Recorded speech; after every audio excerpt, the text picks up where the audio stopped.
Hello guys, എല്ലാവർക്കും നമസ്കാരമുണ്ട്. പെയിൻറ്റർമാനാണ്. അപ്പോൾ നമ്മളെ ഓഡിറ്റോറിയത്തിൽ PU-ൻ്റെ വർക്ക് നമ്മൾ തുടങ്ങിയിട്ടുണ്ട്. അപ്പോൾ ആദ്യം എച്ച് പ്രൈമർ അടിക്കണം. അപ്പോൾ അതുകൊണ്ട് എച്ച് പ്രൈമറൊക്കെ അടിച്ച് തീരാനായിട്ടുണ്ട്. ഇതുവരെ അടിച്ചിട്ടുണ്ട്. ഇതെല്ലാം എച്ച് പ്രൈമർ അടിച്ചതാണ്.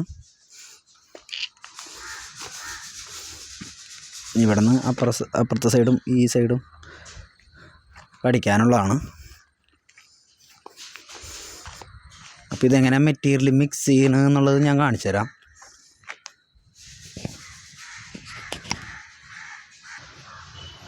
ഇതാണ് നമ്മളെ MRF-ൻ്റെ മെറ്റീരിയൽ.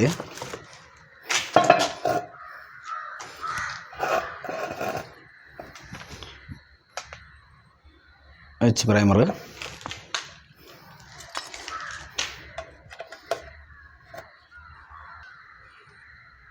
എച്ച് പ്രൈമർ ആകെ ഇതിന് പാതി ഉണ്ടാവുള്ളൂ. 1 ലിറ്ററിൽ ഇത് പാതി ഉണ്ടാവുള്ളൂ. അപ്പോൾ ഇതിന് ഹാർണർ വരുന്നത് ഇതാണ്. ഹാർണർ 2 ഹാർണറാണ് 1 ലിറ്ററിന് വരുന്നത്. ഇതിൽ ടിന്നറൊന്നും മിക്സ് ചെയ്യരുത്. ഈ ഹാർണർ മാത്രം മതി എച്ച് പ്രൈമറിന്. അപ്പോൾ നമ്മളിതുപോലത്തെ ഒരു കേനെടുത്ത് അതിലേക്ക് നല്ലപോലെ മിക്സ് ചെയ്യണം കേട്ടോ. ഇതിൻ്റെ അടി ഫുള്ള് കട്ടയായിരിക്കും. നമ്മളെന്തെങ്കിലും ഒരു കോല് കാര്യങ്ങൾ ഉപയോഗിച്ചിട്ട് കമ്പിയാണ് എന്തെങ്കിലും ഉപയോഗിച്ച് നല്ലപോലെ മിക്സ് ചെയ്യണം. നമ്മൾ ഒരു കോലിയുടെ കഷ്ണം എടുത്ത് കംപ്ലീറ്റ് ഇത് നല്ലപോലെ മിക്സ് ചെയ്തിട്ടുണ്ട്. ഇതുപോലെ ബോട്ടിലേക്ക് ഇങ്ങനെ ഒഴിച്ചു കൊടുക്കണം കേട്ടോ. എന്തിനാ ബോട്ടിൽ എടുക്കണമെന്ന് പറഞ്ഞാൽ നമുക്ക് മിക്സ് ചെയ്യാൻ എളുപ്പമായിരിക്കും. ഷെയ്ക്ക് ചെയ്തെടുക്കാം.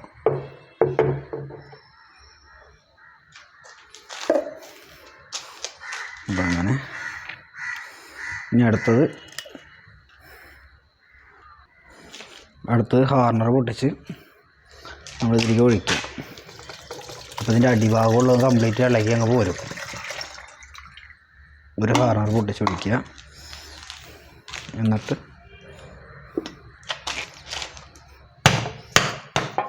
നല്ലപോലെ അടച്ച് നല്ലപോലെ ഷെയ്ക്ക് ചെയ്യുക. അപ്പോൾ ഇളകാത്ത സാധനങ്ങൾ ബാക്കിയുള്ളത് നമ്മൾ കംപ്ലീറ്റ് കോല് വെച്ച് ഇളക്കിയിട്ടുണ്ടായിരുന്നു. അപ്പോൾ അത് ബാലൻസ് കംപ്ലീറ്റ് ഇതിലേക്ക് വരും.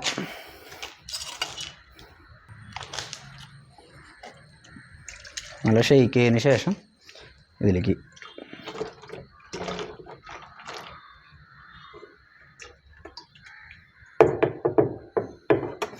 ഒഴിച്ചു കൊടുക്കുക. പിന്നെ അടുത്ത ഹാർണർ പൊട്ടിക്കുക. അതുപോലെ ഇതിലേക്ക് ഒഴിച്ചു കൊടുത്തിട്ട് അതിനകത്തുള്ള കംപ്ലീറ്റും അല്ലെങ്കിൽ മെറ്റീരിയൽ വേസ്റ്റാണ്.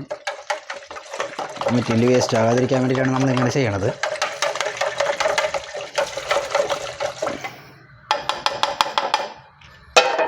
എന്നിട്ട് അതും കൂടെ ഒഴിച്ചു കൊടുക്കുക.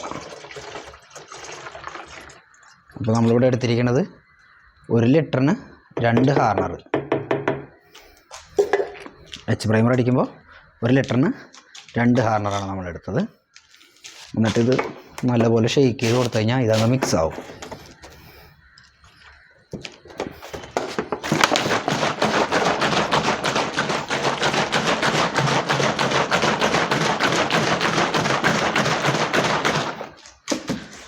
അങ്ങനെ നമ്മുടെ മെറ്റീരിയൽ മിക്സ് ആക്കിയിട്ടുണ്ട്. പിന്നെ അടിക്കുമ്പോൾ നമ്മൾ എപ്പോഴും ശ്രദ്ധിക്കാനുള്ളത് ഇതുപോലത്തെ ഒരു 3mm അങ്ങനത്തെ ഒരു മാസ്കും കാര്യങ്ങളും ഉപയോഗിച്ച് വേണം നമ്മൾ അടിക്കാൻ. അല്ലെങ്കിൽ ഇതിൻ്റെ ഭയങ്കരമാണ്. അപ്പോൾ നമുക്കത് പിന്നീട് ചുമ കാര്യങ്ങളെല്ലാം വരും. അപ്പോൾ അങ്ങനെയുള്ള പ്രശ്നങ്ങൾ ഇല്ലാതിരിക്കാൻ വേണ്ടിയിട്ട് ഇതുപോലത്തെ 3mm ഞാനിവിടെ 3mm മാസ്കാണ് ഉപയോഗിച്ചിരിക്കുന്നത്. അപ്പോൾ അതുപോലെ മാസ്ക് എന്തെങ്കിലും ഇട്ട് വേണം ഇത് സ്പ്രേ അടിക്കാൻ നിൽക്കുമ്പോൾ